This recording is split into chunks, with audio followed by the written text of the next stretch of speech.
नमस्कारम। एकांत में आप लोगों का स्वागत है। और अभी हम लोग चैप्टर 1 तो कंप्लीट कर चुके हैं। चैप्टर 1 से रिलेटेड जो चैप्टर 1 कंप्लीट हुआ है, चैप्टर 1 जो हमने कंप्लीट कर लिया है, सूची पर्यावरण, ठीक है, सूची पर्यावरणम। इस चैप्टर से रिलेटेड पर्यावरणम, इसी चैप्टर से रिलेटेड जो जो इम्पॉर्टेंट क्वेश्चन हो सकते हैं, जो इम्पॉर्टेंट क्वेश्चन हो सकता है, इन्हीं क्वेश्चंस को हम लोग देखने वाले हैं। यही वेरी वेरी इंपॉर्टेंट जो क्वेश्चंस हैं, इन्हीं क्वेश्चंस को हम लोग देखने वाले हैं, ताकि ये क्वेश्चंस जो रिपीट करते हैं इस चैप्टर से, जो आपके स्कूल एग्ज़ाम में और ख़ास करके सीबीएसई बोर्ड एग्ज़ाम में, ठीक है, सीबीएसई बोर्ड एग्ज़ाम में जो क्वेश्चन आ सकता है उसको देखने वाले हैं।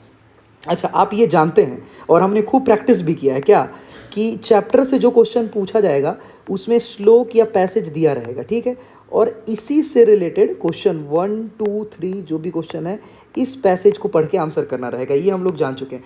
अभी चूंकि कुछ बच्चों का डाउट भी था, हमने देखा है कि जैसे शब्दार्थ लिखना है, अगर मान लीजिए कि आपको शब्दार्थ लिखना है, को शब्द के अर्थ लिखने हैं, तो शब्दार्थ लिखने में 3-4 कैटेगरी है। अगर हम शब्दार्थ की बात करें तो शब्दार्थ के 3-4 कैटेगराइजेशन है, ठीक है। शब्दार्थ के 3-4 कैटेगराइजेशन में पहला ये है कि शब्द का अर्थ आप कैसे निकालेंगे, तो संस्कृत शब्द है, ठीक है, संस्कृत शब्द का हिंदी अर्थ, ठीक है। ये सामान्यतः समझने के लिए क्या जाता है, संस्कृत का हिंदी, अभी एग्जाम्पल के साथ बताऊंगा, ठीक है। और फिर हिंदी का संस्कृत, कई बार संस्कृत शब्द का संस्कृत अर्थ होता है, ठीक है, संस्कृत शब्द का संस्कृत ही होता है। अब ये कैसे, एग्जाम्पल, परेशान नहीं होना, एग्जाम्पल के साथ इसे हम समझते चलेंगे। जैसे अगर मैं बात करूँ दुर्वहम अत्र जीवितम जातम, जो पहला श्लोक है दुर्वहम, ठीक है, दुर्वहम का ये संस्कृत शब्द है, ठीक है, ये संस्कृत शब्द है और इसका अर्थ क्या हो जाएगा, तो मुश्किल या कठिन। दुर्वहम का अर्थ क्या हो जाएगा, मुश्किल कह लीजिए या कह लीजिए कठिन। ये क्या है, संस्कृत का हमने देखा हिंदी, ये संस्कृत से हमने क्या देखा है, संस्कृत शब्द है, इसका हिंदी अर्थ। अच्छा, दुर्वहम है और दुर्वहम के लिए हम अगर दुष्कर्म यूज़ करते हैं, दुर्वहम के लिए हम क्या यूज़ करते हैं, दुष्कर्म यूज़ करते हैं, दुष्कर्म, तो ये भी संस्कृत शब्द है और इसका भी मतलब होता है क्या, कठिन।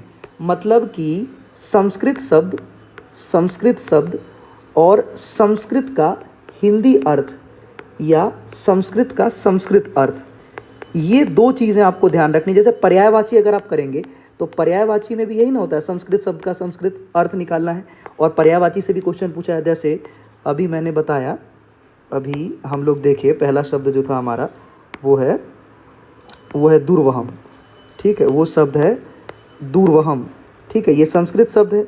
अब दुर्वहम का अर्थ क्या हो सकता है, दुर्वहम को हम कह सकते हैं दुष्कर्म, ठीक है, और इसका हिंदी अर्थ क्या हो जाएगा, तो इसका हिंदी अर्थ हो जाएगा मुश्किल या कठिन। ये है शब्द का अर्थ याद करते हुए। इससे क्या होगा, आपको जो पर्यायवाची शब्द है उसको याद करने में भी परेशानी नहीं होगी, ठीक है। तो इसे आप ध्यान रखेंगे। और अगर हम बात करें अनिशम, जैसे एक शब्द है अनिशम, अनिशम मतलब होता है दिन रात, ठीक है, अनिशम का मतलब होता है दिन रात, ठीक है, दिन रात, ये इसका हिंदी अर्थ है दिन रात, ठीक है, इसका अर्थ क्या हो जाएगा, दिन और रात, ठीक है, दिन रात। एक मिनट, इसे चेंज कर लेता हूँ, एक कलर लगता है दूसरा चूज़ हो गया है। हाँ, तो इसका हो जाएगा क्या, दिन और रात, ठीक है, दिन रात। अब इसी अनिशम के लिए संस्कृत शब्द क्या होगा, तो अनिर्शम, ठीक है, इसी का संस्कृत क्या हो जाएगा, अनिर्शम। मतलब क्या है, देखो संस्कृत शब्द है, इसका संस्कृत अर्थ भी हम देख रहे हैं और संस्कृत शब्द है, इन संस्कृत शब्दों का जैसे ये संस्कृत शब्द है दुर्वहम, ठीक है, और इन संस्कृत शब्दों का हम हिंदी भी देखते चल रहा है, ठीक है।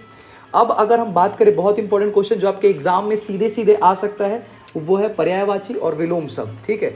पर्यायवाची शब्द की अगर हम बात करें, जैसे अगर हम बात कर लें सलिलम, ठीक है, अगर हम बात करें पर्यायवाची शब्द की, तो पर्यायवाची शब्द में अगर हम बात करें सलिलम, ठीक है, पर्यायवाची शब्द में अगर हम बात करें सलिलम, ठीक है, सलिलम, तो सलिलम का पर्यायवाची क्या हो सकता है, तो सलिलम यूज़ किया गया है जल के लिए, ठीक है, तो सलिलम का हो जाएगा जलम, ठीक है, ये ध्यान रखना है आपको। इंपॉर्टेंट क्वेश्चन सब है, ये क्वेश्चन आ सकते हैं।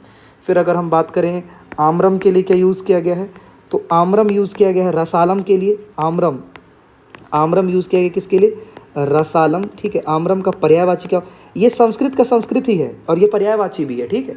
वनम, ठीक, वनम एक वन शब्द है, तो वन का कानन भी हो सकता है, लेकिन आपके बुक में कांतारम, कांतारम यूज़ किया गया है, कांतारम, ठीक है, ये इसका आंसर हो जाएगा। फिर अगर हम इसके बाद बात करें कुटिलम, ठीक है, कुटिल, कुटिलम, ठीक है, ये एक शब्द है कुटिलम, तो कुटिलम का क्या हो जाएगा, तो अगर हम बात करें कुटिलम की, ठीक है, अगर हम बात करें कुटिलम, तो कुटिलम का हो जाएगा क्या, कुटिलम इसका वक्रम हो जाएगा, ठीक है, कुटिलम का हो जाएगा वक्रम, वक्र या कुटिल, ठीक है, टेढ़ा। तो आपको ध्यान ये रखना है, सामान्यतः इन शब्दों का अर्थ ध्यान रखना है, ठीक है। इन सभी शब्दों का पाषाण, पाषाण का मतलब क्या होगा, तो प्रस्तर मतलब पाषाण होता है, प्रस्तर मतलब प्रस्तर पत्थर के लिए भी यूज़ किया जाता है, प्रस्तर, और पाषाण भी यूज़ किया जाता है, पाषाण। ये शब्द सामान्यतः भाषिक कार्य में, पैसेज में, पैसेज के भाषिक कार्य में पूछा जाता है कि पर्यायवाची बताइए या फिर विलोम बताइए, ठीक है। तो इनका प्रैक्टिस कर लेना। अच्छा, अगर विपर्य कह ले, विपर्य को हम विलोम भी कहते हैं, पर्याय और विपर्य एंटोनिम, इसे हम विलोम कहते हैं, उल्टा, ठीक है, जैसे आज का कल, ठीक है। तो वैसे ही अगर बोले सुकरम, सुकरम मतलब आसान सरल, तो सुकरम का दुष्करम हो जाएगा मुश्किल, सुकरम का मतलब होता है आसान सरल, ठीक है। तो इसका क्या हो जाएगा, दुष्करम मतलब मुश्किल, दुष्करम, ये इसका उल्टा हो गया, इसे ही विलोम कहते हैं, ठीक है, ये इसका उल्टा हो जाएगा। फिर उसके बाद अगर हम बात करें दूषित, दूषित मतलब गंदा, तो इसका हो जाएगा निर्मलम, ठीक है, दूषितम का निर्मलम। देखो ये इंपॉर्टेंट क्वेश्चंस कुछ हम डिस्कस कर रहे हैं, वैसे हमने चैप्टर वाइज पूरा डिस्कस किया है, तो ये रिवीजन पर्पस से इंपॉर्टेंट है। ये आप ध्यान रखेंगे। दानवाय, दानव के लिए, तो क्या हो जाएगा, दानवाय का हो जाएगा मानवाय, ठीक है, दानवाय का हो जाएगा मानवाय। ये इंपॉर्टेंट कुछ क्वेश्चंस हैं। फिर उसके बाद अगर हम बात करें शांत अगर है तो शांताह, तो इसका हो जाएगा ध्वानम, ध्वनि कोलाहल, ठीक है, शांत, और इसका हो जाएगा ध्वानम, ठीक है, इसका क्या हो जाएगा ध्वानम। तो आपको ध्यान यही रखना है कि क्वेश्चन पूछ क्या रहा है। संस्कृत से संस्कृत के अर्थ को लेकर लगातार मैं देख रहा हूँ कमेंट आ रहा है उनके, आप लोगों में से ही पूछा गया कि सर संस्कृत का संस्कृत कैसे निकलेगा। तो जो पर्यायवाची शब्द है, जो पर्यायवाची शब्द है वो समान अर्थ वाले होते हैं, जिनका सेम अर्थ, जैसे आँख का मतलब भी वही है, नयन, चक्षु, ठीक है, सेम है ना। तो यही ध्यान रखना है पर्यायवाची बात में समान अर्थ के लिए। अब इसी में संस्कृत शब्द दिया हुआ है, ठीक है, और इन्हीं संस्कृत शब्द का संस्कृत ही, जैसे हमने देखा दुर्वहम, और दुर्वहम का क्या हो जाएगा, दुष्करम, ये भी संस्कृत और ये भी संस्कृत, और दोनों का अर्थ समान है, दोनों का अर्थ समान है, इक्वल है। तो आपको ध्यान ये रखना है, इसी तरीके से आपको एग्जाम की तैयारी करनी है, ठीक है। चैप्टर 1 से रिलेटेड ये कुछ क्वेश्चन थे। अच्छा, इसके प्रीवियस ईयर क्वेश्चन भी जल्दी ही पैसेज से कौन से क्वेश्चन प्रीवियस ईयर में आए हैं और किस टाइप के क्वेश्चन पूछे जाएंगे, हम लोग इसको देखने वाले हैं, ठीक है, जिससे कि अब की बार 100 पार का जो कॉन्सेप्ट है, 100% स्ट्राइक रेट जिसको कि हम लोग आगे लेकर चलने वाले हैं, उन सभी क्वेश्चंस को देखने वाले हैं। बस आपको क्या करना है, ईमानदारी से जितनी चीज़ें आपको प्रोवाइड की जा रही है बस उतना ही करिए, एक्स्ट्रा करने की कोई ज़रूरत नहीं है। और संस्कृत को लेकर किसी भी तरीके का परेशानी, एकदम किसी भी तरीके से नाराज़गी की ज़रूरत नहीं है। एकांत परफेक्ट प्लेस, बेहतर और बेहतरीन कंटेंट आप लोगों को हमेशा मिलता रहेगा। अभी तो हमने शुरुआत भी नहीं की है ठीक से, अभी तो बहुत ही बेहतर कंटेंट आप लोगों को मिलने ही वाला है, ठीक है। तो एकदम रिलैक्स होके बाकी सब्जेक्ट्स की तैयारी करनी है और चैप्टर 1 से रिलेटेड क्वेश्चंस को देख लेंगे अच्छे तरीके से, और इसके PYQs भी देख लेंगे, ठीक है। इतने इंपॉर्टेंट क्वेश्चंस जो मैंने बताए हैं, इसमें से कोई क्वेश्चन चैप्टर 1 से रहेगा। थैंक यू एवरीवन, ख्याल रखिए और टेंशन लेने की बिल्कुल ज़रूरत नहीं है। संस्कृत को लेकर के प्रीवियस ईयर क्वेश्चन और ये सारी चीज़ें आपको करवाई जाएंगी। ख्याल रखिए अपना, अपने से बड़ों का सम्मान करिए, खुश रहिए, मस्त रहिए।